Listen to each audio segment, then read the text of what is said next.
आम ब्रेड करवा sandwich bread sandwich. प्रथम तावा गरम कर सेकीदबा तेल हल्का आंच काढ़ीदबा।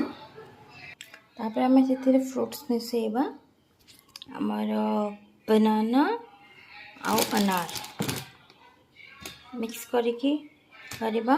देन एप्पल भी मिसेबा से ताको चुन चुन कर काटिदबा। अनार को एमती काढ़ीदबा। देन ब्रेड आमर रेडी हो सारी जोटा कि आमर हेल्दी डाइट फूड जोटा कि आमर एप्पल इम्यूनिटी दे थाए अनार ब्लड दे थाए बॉडी को